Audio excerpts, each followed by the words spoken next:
छत्तीसगढ़ में सत्ता परिवर्तन के बाद अब नई योजनाओं पर विचार शुरू हो गया है। खेल और राजस्व विभाग ने भी कई नई योजनाओं के अमल पर जुट किया है और मंत्री टंकराम वर्मा ने संवाददाता IND24 से खास बातचीत में ये जानकारी दी। उन्होंने ये बताया कि राजस्व के लंबित मामलों पर भी फैसले लिए जा रहे हैं। खेल सामग्री स्कूलों तक पहुंचाई जा रही है। खेल अलंकरण पर भी विचार चल रहा है।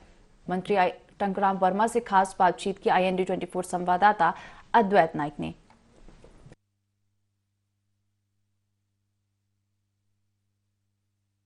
बजट सत्र आ रहा है, साथ ही जिस तरह से तैयारियां बजट सत्र पर हो रही हैं तो बैठकों का दौर भी जारी है। मगर इस ओर एक और देखें तो जो विभागीय स्तर पर जो कार्रवाइयां हैं वो अपनी अपनी अलग अलग विभागों की जारी है लगातार।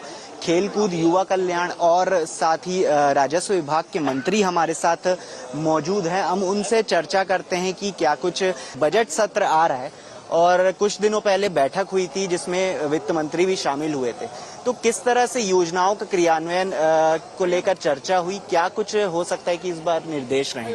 देखिए, भारतीय जनता पार्टी ने चुनाव में जो घोषणा किए थे उस घोषणा को धरातल पर लाने के लिए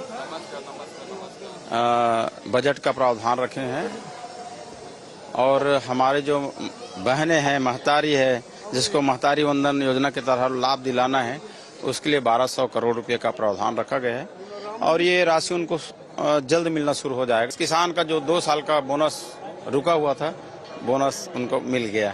18 लाख प्रधानमंत्री आवास का, तो उनके लिए भी हमारे माननीय मुख्यमंत्री विष्णुदेव साय जी ने 3800 करोड़ रुपए का प्रावधान रखा है। माने 3 बड़ी घोषणाएं एक बार में ही पूरी हो गई। देखिए, खेल को बढ़ावा देने के लिए सामंजस्य बनाएंगे खेल विभाग और स्कूल शिक्षा विभाग, और हमारे जो ग्रामीण प्रतिभा है उनको निखारने के लिए प्रदेश स्तर पर और राष्ट्रीय स्तर पर ले जाने के लिए एक अच्छा काम करेंगे, उनको प्रोत्साहित करेंगे। खिलाड़ियों को जो सुविधाएं मिलनी चाहिए वो सारी सुविधाएं उनको उपलब्ध कराएंगे ताकि अपना श्रेष्ठ प्रदर्शन कर सके। एक अंतिम सवाल रहेगा मेरा, राजस्व विभाग भी आपका है, तो राजस्व के कई ऐसे लंबित मामले हैं रेवेन्यू से संबंधित। मुख्यमंत्री ने भी आदेश जारी किया था, मगर फिर भी ये मामले लगातार तेजी से बढ़ रहे, तो उस पर अब रोक किस प्रकार से लगाएंगे? देखिए, इसमें कसावट लाएंगे और अलग अलग स्तर पे एक शिविर का आयोजन करेंगे और कसावट लाएंगे, पारदर्शी लाएंगे। लोगों को लगना चाहिए कि सरकार बदलने के बाद कुछ परिवर्तन दिख रहा है, ये हमारा प्रयास रहेगा।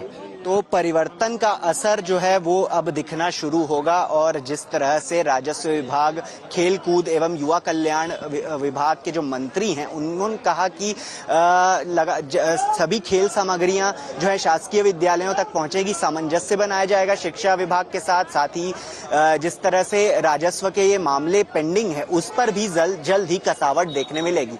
कैमरा पर्सन अखिलेश पवार के साथ अद्वैत नाइक, IND24 रायपुर।